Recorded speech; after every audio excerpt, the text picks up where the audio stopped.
Assalamualaikum warahmatullahi wabarakatuh. Perkenalkan, nama saya Muhammad Wahyu dari kelas DKP 2 Prodi Keperawatan. Pada kesempatan hari ini saya akan memberikan informasi mengenai pathway, suatu penyakit pada saluran kemih yang dikenal dengan infeksi saluran kemih atau ISK. Meski lebih sering terjadi pada wanita, infeksi ini juga bisa dialami pada pria. Berikut penjelasan mengenai pathway penyakit infeksi saluran kemih atau ISK. Pada awalnya, penyakit ini berawal dari mikroorganisme atau bakteri. Bakteri yang sering menyebabkan kondisi ini antara lain Escherichia coli, Klebsiella pneumonia, dan Staphylococcus. Bakteri-bakteri ini masuk ke dalam saluran kemih. Dari saluran kemih sendiri terdapat 3 cabang yang bisa menjalar. Yang pertama adalah ureter. Dari ureter lanjut ke uretritis. Dari uretritis lanjut ke reaksi antigen antibodi. Dari reaksi antigen antibodi lanjut ke peningkatan suhu tubuh atau hipotermi. Dari hipotermi lanjut ke gangguan termoregulasi. Dari uretritis sendiri bisa masuk melalui inflamasi. Dari inflamasi lanjut ke pembengkakan jaringan. Dari pembengkakan jaringan lanjut ke obstruksi saluran kemih. Dari obstruksi saluran kemih lanjut ke gangguan pola eliminasi urin. Dari obstruksi saluran kemih juga bisa merambat ke nyeri saat berkemih. Langsung lanjut ke gangguan rasa nyaman atau nyeri. Kedua, dari saluran kemih bisa lanjut juga ke PU atau kandung kemih. Dari kandung kemih bisa ke sistitis. Dari sistitis bisa ke inflamasi, lanjut ke pembengkakan jaringan, lanjut ke obstruksi saluran kemih, dan lanjut ke gangguan pola eliminasi urin, dan lanjut ke nyeri saat berkemih, dan lanjut ke gangguan rasa nyaman atau nyeri. Dari sistitis juga bisa lanjut ke reaksi antigen antibodi, lanjut ke peningkatan suhu tubuh hipotermi, lanjut ke gangguan termoregulasi. Dari saluran kemih juga bisa merambat ke ginjal. Dari ginjal lanjut ke pyelonefritis.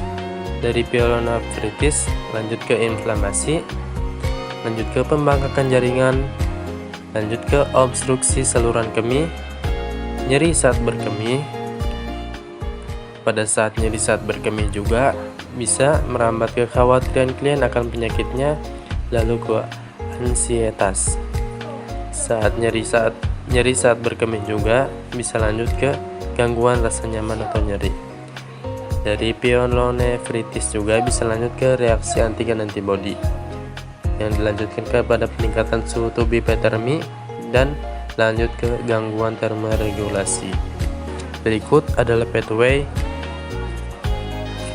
ISK atau infeksi saluran kemih.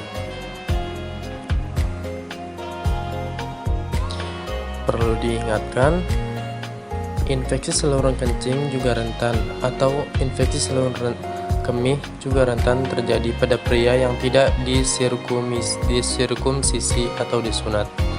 Pria yang kurang bisa menjaga kebersihan organ intimnya mudah terkena infeksi saluran kencing atau kemih. Untuk mengatasi infeksi saluran kemih pada pria, jika teman-teman mengalami keluhan sulit dan nyeri pada saat buang air kecil, nyeri pada perut bagian bawah, dan keluar darah di urin, bahkan sampai muncul demam, segera lakukan pemeriksaan ke dokter. Setelah melakukan tanya jawab atau analisa dokter akan melakukan pemeriksaan fisik khusus di daerah kemaluan dan perut bagian bawah. Teman-teman, dokter juga mungkin akan melakukan pemeriksaan mendukung, terutama pemeriksaan urin untuk mendeteksi infeksi dan gangguan lain di saluran kemih.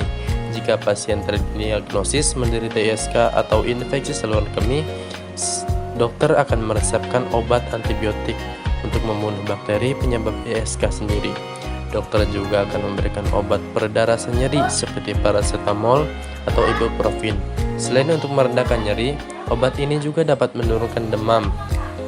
Teman-teman, untuk membantu proses penyembuhan ISK, teman-teman harus berbanyak minum air putih dan jangan pernah menahan untuk buang air kecil.